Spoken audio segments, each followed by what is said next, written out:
Hello students, in my previous lecture we have discussed chapter cardiovascular drugs. Let's start with next chapter, that is drugs acting on blood and blood forming agent.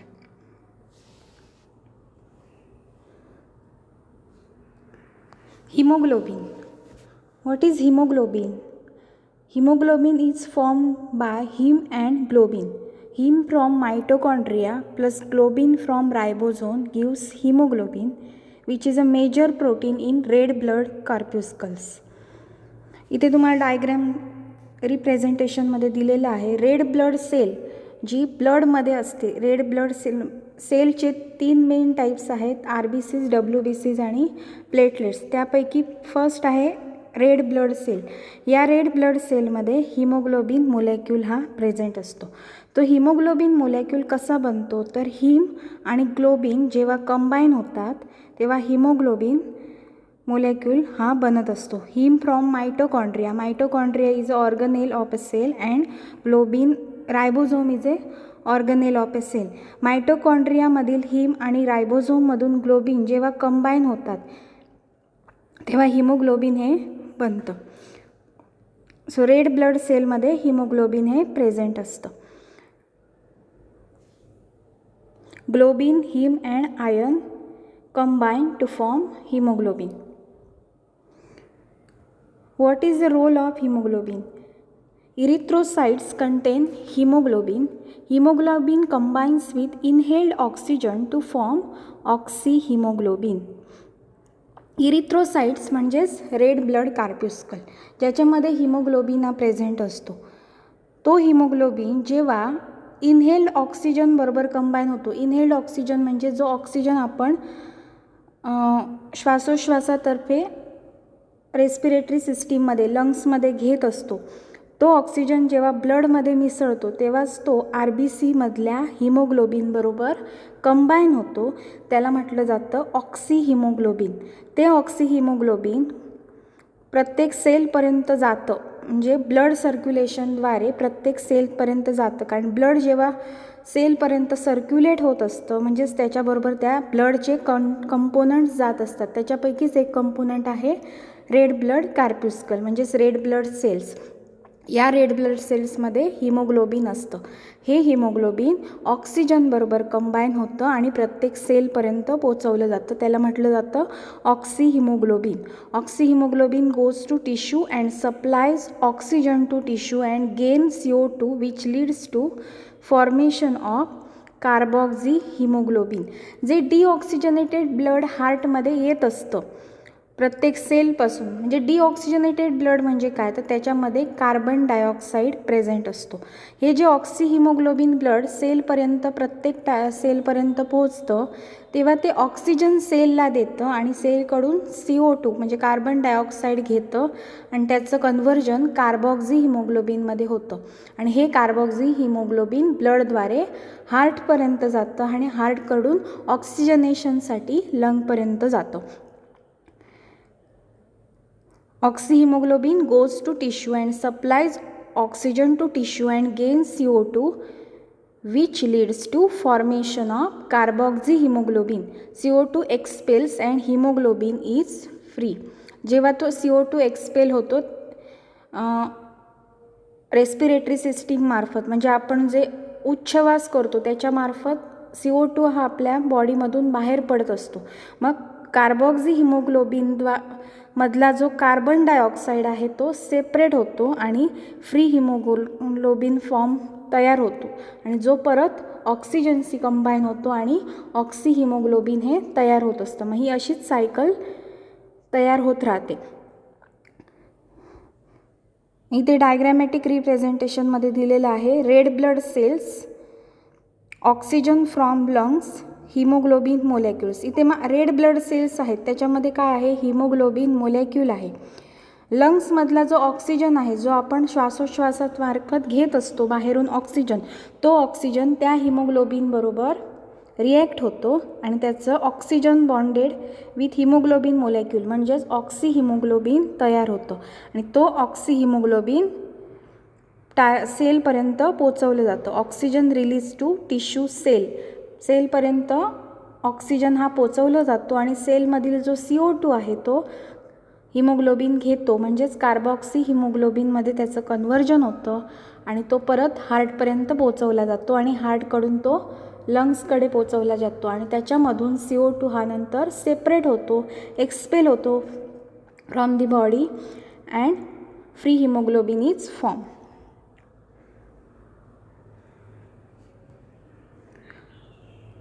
Anemia. Anemia occurs when the balance between production and destruction of RBC is disturbed by blood loss, impaired red blood cell formation due to deficiency of essential factors, that is iron, vitamin B12, folic acid. Next, bone marrow depression, erythropoietin deficiency, increased destruction of RBC. काय काय कारणं असू शकतात ॲनिमियाची. Anaemia occurs when the balance between production and destruction of RBC is disturb. Production of RBCs म्हणजे जिथे RBC तयार होण्याची जी प्रक्रिया आहे आणि डिस्ट्रक्शन ऑफ RBC म्हणजे त्याच्या RBCचं काम झाल्यानंतर त्या RBCचं लाईफस्पॅन हे संपतं तेव्हा त्या डिस्ट्रक्ट केल्या जातात. मग प्रोडक्शन आणि डिस्ट्रक्शन याच्यामधला जो बॅलन्स जेव्हा डिस्टर्ब होतो, समतोल हा डिस्टर्ब होतो, नॉर्मल लेवलमध्ये RBCचा काउंट हा राहत नाही, RBCची लेवल ही नॉर्मल असत नाही किंवा प्रोडक्शन आणि डिस्ट्रक्शनमधला बॅलन्स जेव्हा डिस्टर्ब होतो त्याला म्हटलं जातं ॲनिमिया. मग ॲनिमिया कशामुळे होऊ शकतो? एकतर ब्लड लॉस, सर्जरीमध्ये ब्लड लॉस होतं किंवा ॲक्सिडेंटल कंडिशनमध्ये जेव्हा ब्लड लॉस होतं अशा वेळी ॲनिमिया होऊ शकतो. Impaired red blood cell formation due to deficiency of essential factors. काही इसेन्शियल फॅक्टर्स आहेत जे ब्लड सेल्सच्या प्रोडक्शनसाठी गरजेचे असतात, that is iron, vitamin B12, folic acid. अशा प्रकारचे जे इसेन्शियल फॅक्टर्स आहेत ह्यांची जेव्हा डिफिशियन्सी होते तेव्हा त्यांचं रेड ब्लड सेलचं फॉर्मेशन हे इम्पेअर्ड होतं, म्हणजे त्याच्यासाठी जे इसेन्शियल फॅक्टर्स असतात त्याची कमतरता जाणवते, ज्याच्यामुळे RBCचे प्रोडक्शन हे व्यवस्थित होऊ शकत नाही.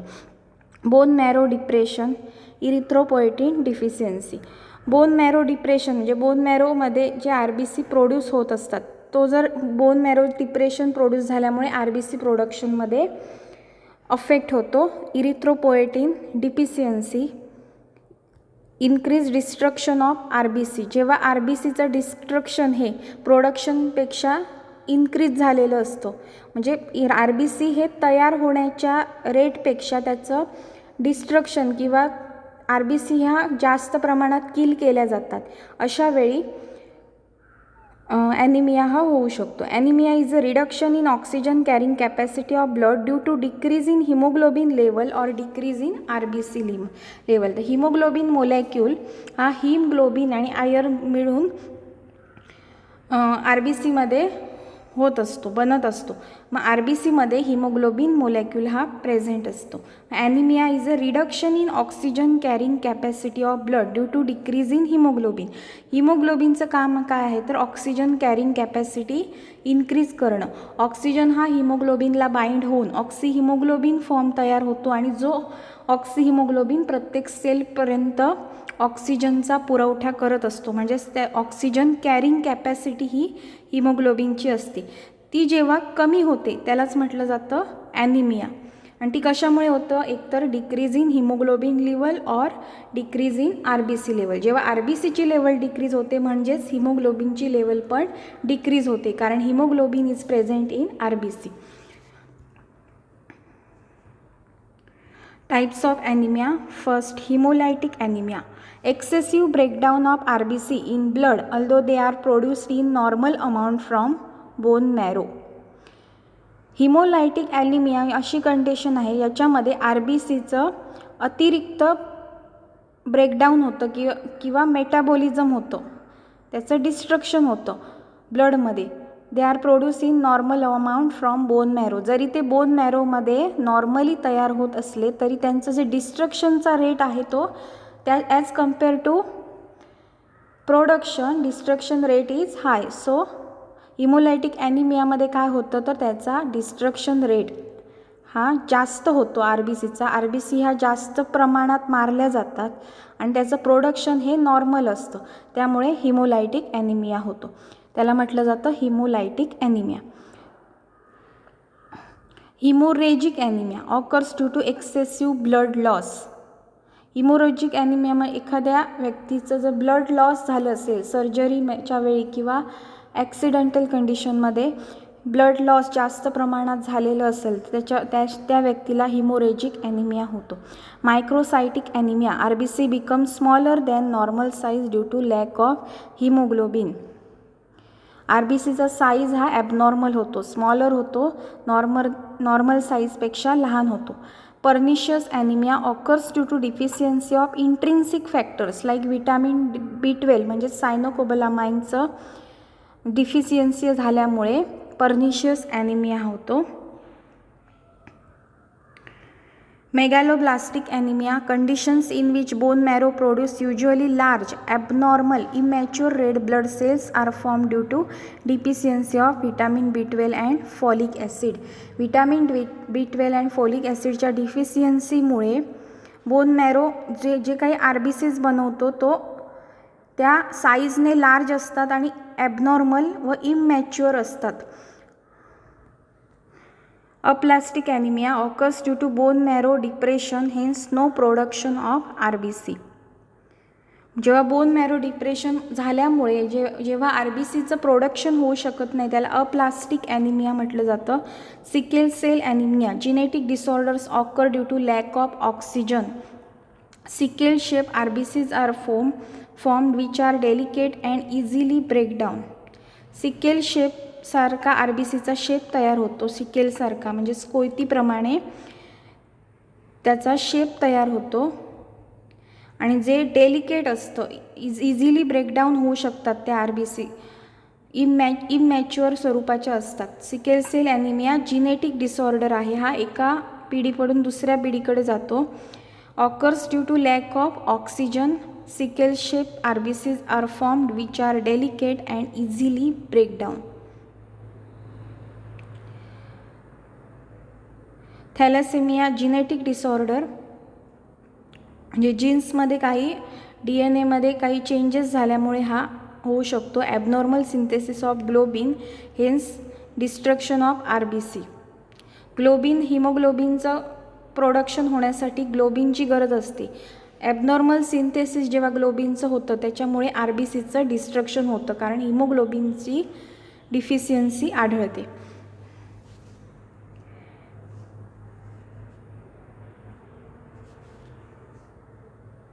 Hematinics are the drugs which when administered favors erythropoiesis, that is synthesis of red blood cells and increases oxygen carrying capacity of blood. Hematinics हे असे ड्रग्स आहेत जे काय करतात, इरिथ्रोपोएसिसला स्टिम्युलेट करतात म्हणजे इरिथ्रोपोएसिस प्रोसेस घडवून आणतात म्हणजे synthesis of red blood cells. RBCचं सिंथेसिस हे इन्क्रीज केलं जातं and increases oxygen carrying capacity of blood. जेव्हा RBCs हे RBCचं प्रोडक्शन किंवा सिंथेसिस हे इन्क्रीज होणार तेव्हा हिमोग्लोबिनचं लेवल ही इन्क्रीज होणार आणि हिमोग्लोबिन जेव्हा इन्क्रीज होणार आहे तेव्हा त्याची ऑक्सिजन कॅरिंग कॅपॅसिटी इन्क्रीज होणार कारण haemoglobin oxygen carrying capacity increase करतो म्हणजेच हिमोग्लोबिन बरोबर ऑक्सिजन कंबाईन होऊन ऑक्सिजन हा सेलपर्यंत पोचवला जातो. म्हणजेच हिमॅटिनिक्स ड्रग्स काय करतात ते इरिथ्रोपोएसिसला स्टिम्युलेट करतात म्हणजेच RBCचं सिंथेसिस होतं आणि त्याच्यामुळे हिमोग्लोबिनची लेवल इन्क्रीज होते म्हणजेच ऑक्सिजन कॅरिंग कॅपॅसिटी ही इन्क्रीज होते. हिमॅटिनिक्सचे classification oral iron compounds ferrous sulphate, ferric ammonium citrate, iron choline citrate. Parenteral iron compound iron dextran, iron sorbitol, citric acid complex. Maturation factor म्हणजे cyanocobalamin and folic acid hormone erythropoietin.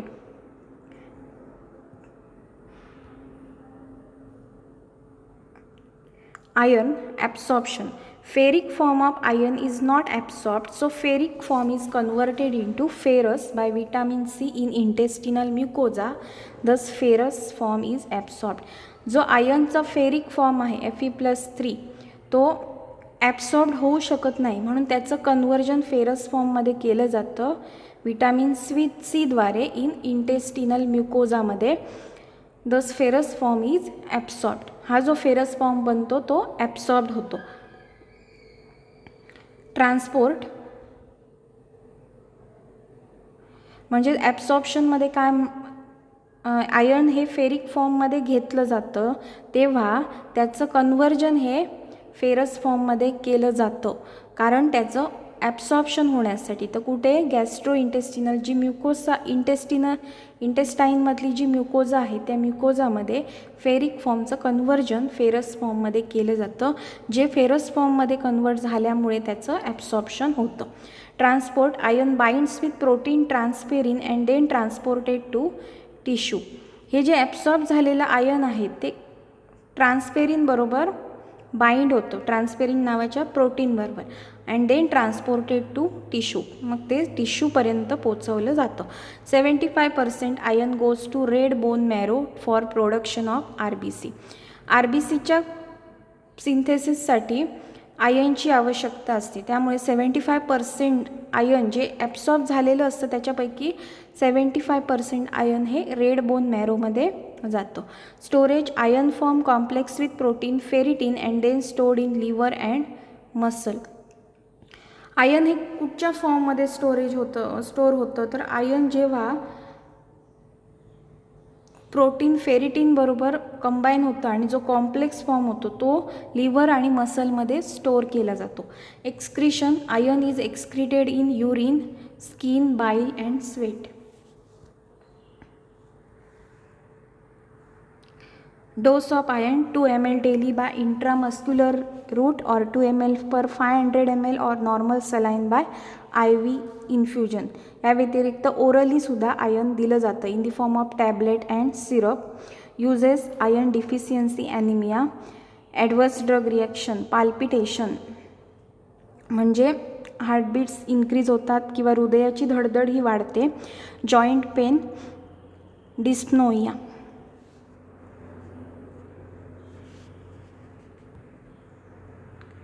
सायनोकोबलामाइन म्हणजेच vitamin B12 dose is 30 microgram daily intramuscular route. Uses pernicious anaemia, megaloblastic anaemia. Pernicious anaemia हा vitamin B12 च्या डिफिशियन्सीमुळे होत असतो. Adverse drug reaction, hypersensitivity reaction, local inflammation at site of injection.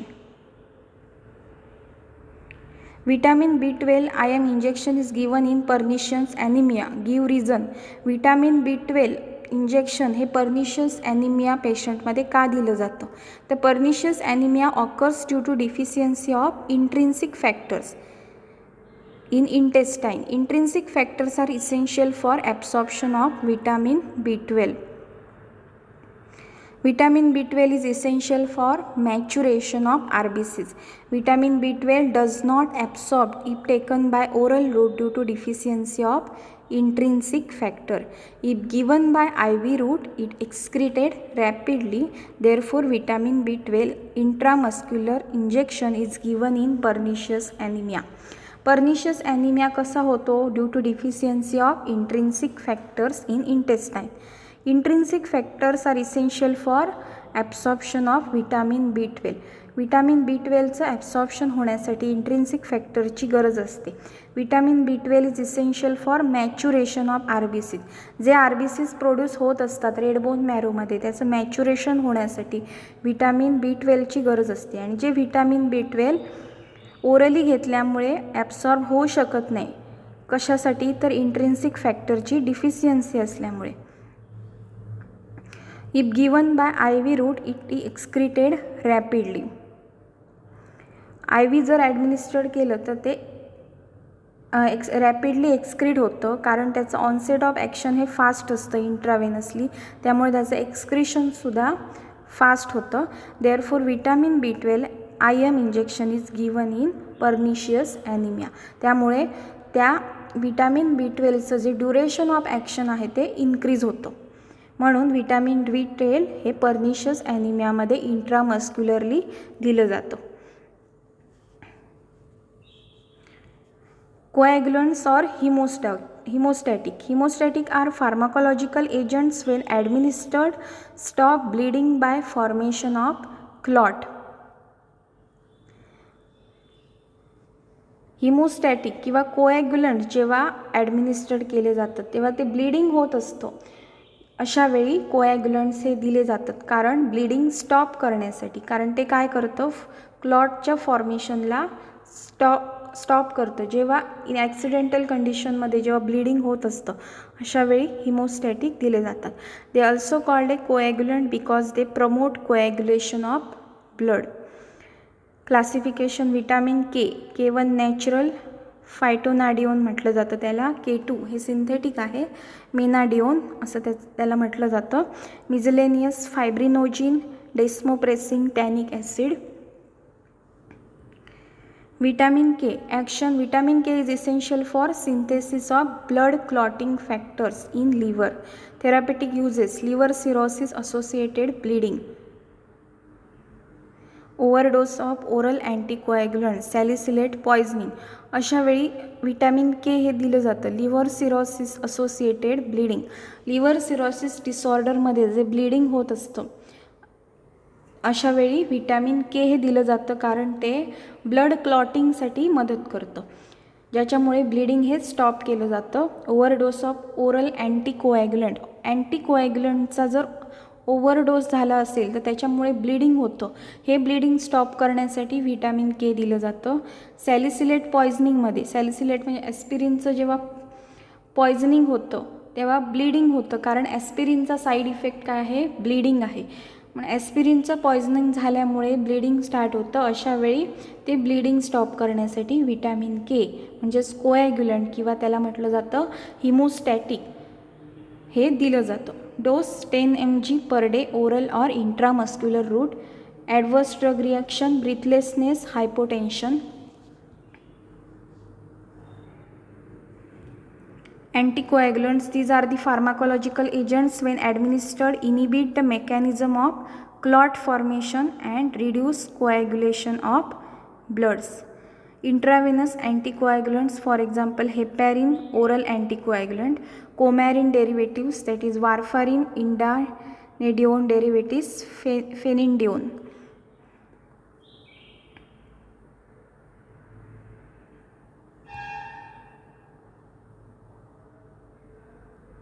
Heparin is a mucopolysaccharide found in mast cell of lungs, liver, intestine. Action: heparin inactivates blood clotting factors in blood. It inhibits platelet aggregation and formation of clot. जेव्हा blood clotting हे बॉडीमध्ये झालेलं असतं अशा वेळी ते clotting stop करण्यासाठी किंवा इनिबिट करण्यासाठी अँटीकोॲग्युलंट दिले जातात. It inhibits platelet aggregation and formation of clot. Heparin काय करतं, प्लेटलेट्सना ॲग्रिगेट होण्यापासून इनिबिट करतं, एकत्र येण्यापासून इनिबिट करतं आणि त्याच्यामुळे क्लॉटचं फॉर्मेशन हे प्रिव्हेंट केलं जातं. Therapeutic uses: deep vein thrombosis, unstable angina. Deep vein thrombosis म्हणजे वेनमध्ये थ्रॉम्बस फॉर्म झालेला असतो. तो ॲक्युम्युलेट झाल्यामुळे ब्लड सर्क्युलेशनला प्रॉब्लेम येत असतो. वेनमध्ये जेव्हा प्लेटलेट्स ॲग्रिगेट होऊन क्लॉट फॉर्म होतो त्याला म्हटलं जातं थ्रॉम्बोसिस. याच्या ट्रीटमेंटसाठी हेपॅरिन हे दिलं जातं. तसेच अनस्टेबल अंजायनामध्ये हेपॅरिन दिलं जातं. Dose: low molecular weight heparin 20 to 40 mg once daily by subcutaneous route. Adverse effect: haematuria, osteoporosis. Haematuria म्हणजे युरिनमध्ये रेडिश युरिन एक्सक्रीट होतं, म्हणजे ज्याच्यामध्ये थोडंफार ही मोलेक्यूल हा असतो तो युरिनमध्ये एक्सक्रीट होत असतो. Osteoporosis is a orthopaedic disorder.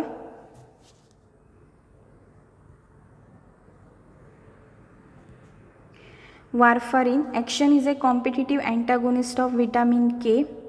हा विटॅमिन केला अँटागोनाइज करतो.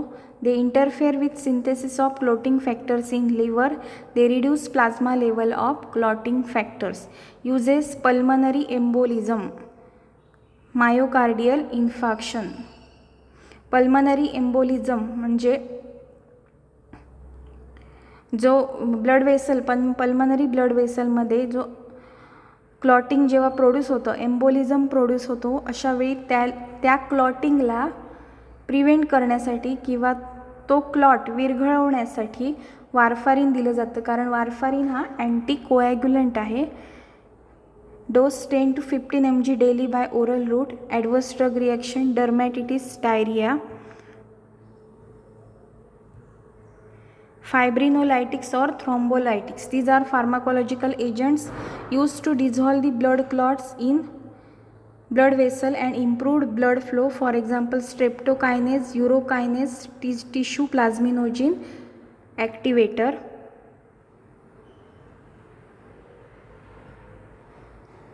Hypolipidemic agent. These are the pharmacological agents which decreases low density lipoprotein and increases high density lipoprotein in blood and used in treatment of atherosclerosis. हे जे drugs आहेत ते काय करतात तर लो डेन्सिटी लिपोप्रोटीन म्हणजे हे बॅड कोलेस्ट्रॉल आहे ते डिक्रीज करतात आणि हाय डेन्सिटी लिपोप्रोटीन जे हार्टसाठी आवश्यक कोलेस्ट्रॉल आहे त्याचं प्रमाण हे इन्क्रीज करतात in blood and use in treatment of atherosclerosis. Atherosclerosis म्हणजेच ब्लड वेसलमध्ये जेव्हा फॅट मोलेक्यूल डिपॉझिट होतो अँड ब्लड सर्क्युलेशनला जेव्हा ऑब्स्ट्रक्शन प्रोड्यूस होतं त्याला म्हटलं जातं atherosclerosis. So hypolipidaemic agents which decreases low density lipoprotein and increases high density lipoprotein in blood and used in treatment of atherosclerosis. Example atorvastatin, lovastatin and simvastatin. Antiplatelet drugs which inhibit platelet aggregation thus prevent formation of platelet plug in blood vessel are called as a antiplatelet drug. हे अँटीप्लेटलेट drugs काय करतात तर प्लेटलेट्सना aggregate किंवा ॲक्युम्युलेट होण्यापासून prevent करतात आणि platelet plug जो form होत असतो त्याला इनिबिट करत असतात ब्लड वेसलमध्ये ज्याच्यामुळे ब्लड सर्क्युलेशनमध्ये प्रॉब्लेम येत नाही. For example aspirin, clopidogrel, dipyridamole. Blood substitutes. In case of hypovolemic shock, blood volume is reduced. It is essential to restore the intravascular blood volume and oxygen carrying capacity by administration of fluid intravenously. Citrated whole human blood, packed red cells, dried human plasma, human serum albumin. जेव्हा हायपोव्होलेमिक शॉकमध्ये blood loss होत असतं अशावेळी ते जे blood volume हे restored करण्याची आवश्यकता असते त्या बॉडीमध्ये आणि त्याच्यामुळे ऑक्सिजन कॅरिंग कॅपॅसिटी ही इन्क्रीज केली जाते by administration of fluid intravenously. Citrated whole human blood obtained from human donors by aseptic technique is preserved with citrate phosphate dextrose. Blood is stored at a constant temperature between 2 degrees Celsius to 6 degrees Celsius. Hemorrhagic shock or blood loss during surgical procedure can be satisfied by administration of whole blood. Packed red cells. In severe anemia, it is essential to improve oxygen carrying capacity of blood. In such condition, it is not essential to administer whole blood. अशा वेळी hole blood देण्याची आवश्यकता नसते तर त्यावेळी red cells ह्या administered केल्या जातात. Such whole blood administration can affect circulatory load. Hence packed red cell administration is advised in anaemia. जर होल ब्लड दिलं तर ब्लडचा व्हॉल्यूम हा नॉर्मलपेक्षा इन्क्रीज होत असतो ज्याच्यामुळे सर्क्युलेटरी सिस्टीममध्ये लोड येतो. अशावेळी पॅक रेड सेल ह्या दिले जातात कारण ज्याची डिफिशियन्सी असते ते दिलं जातं. पॅक रेड सेल दिल्यामुळे हिमोग्लोबिन हे मिळतं आणि हे हिमोग्लोबिन जेव्हा हिमोग्लोबिनची लेवल ही नॉर्मल केली जाते तेव्हा ऑक्सिजन कॅरिंग कॅपॅसिटी ही नॉर्मलाइज होते. Human plasma, it is obtained from human whole blood. Human serum albumin, in deficiency of albumin, human serum albumin is given as a 5% and 25% solution. Plasma expanders, these are the pharmacological agents with high molecular weight when administered parenterally, remain in bloodstream and increase circulatory fluid volume by exerting an osmotic pressure. For example, dextran, gelatin 6% solution, polyvinyl pyrrolidone. Uses, it helps to restore blood volume in hypovolemic shock, and after severe hemorrhage they also increases oxygen carrying capacity of blood. They help in management of burns. हे जे pharmacological agents आहेत ते पॅरेंटरली ॲडमिनिस्टर्ड केल्या जातात, ज्याच्यामुळे circulatory fluid volume हा increase केला जातो by exerting and osmotic pressure. Example dextran, gelatin, polyvinyl pyrrolidone. It helps to restore blood volume in hypovolemic shock and severe hemorrhagic. They also increase oxygen carrying capacity of blood.